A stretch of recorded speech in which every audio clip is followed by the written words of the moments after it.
Hello friend, তোমরা সবাই কেমন আছো ফ্রেন্ড? আশা করছি সবাই ভালোই আছো।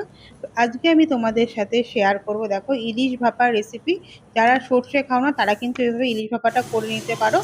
তার জন্য হচ্ছে ইলিশ মাছ নিয়েছি, আর এদিকে হচ্ছে হাফ নারকেল নিয়েছি। সেটাকে আমি এরকম ছালটা ছাড়িয়ে নিয়ে মিক্সিতে হচ্ছে বেটে নেবো। একদম ফাইন পেস্ট করব না, বেটে নেবো যেরকম হচ্ছে নারকেল কুড়ারে যেরকম থাকে ওরকম করেই বেটে নেবো। এবার হচ্ছে একটা টিফিন বক্স নেবো, টিফিন বক্সের মধ্যে এই নারকেল বাটাটা দিয়ে দেবো।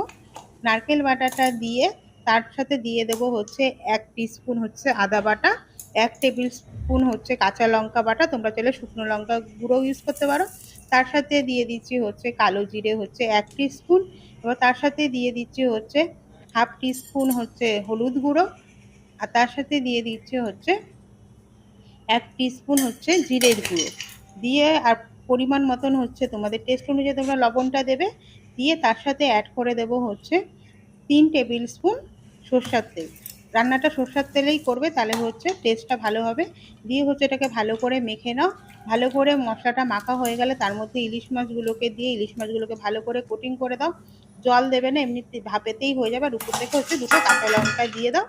দিয়ে হচ্ছে এটাকে ঢাকনা দিয়ে দাও টিফিন বক্সটা। আর এদিকে হচ্ছে একটা পাত্রে জল গরম করতে দাও। জলটা যখন গরম হয়ে যাবে তার মধ্যে দিয়ে টিফিন বক্সটাকে দিয়ে আমরা যেরকম কোনো জিনিস ভাপিয়ে নিই ওরকম করে স্টিম করে নাও।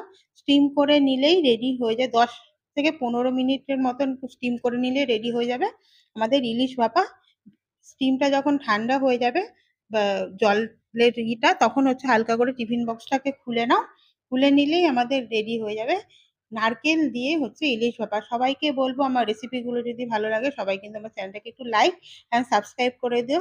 ফ্রেন্ড আর ফ্যামিলির সাথে একটু শেয়ার করে দিও। আর থ্যাংক ইউ সবাইকে সাথে থাকার জন্য।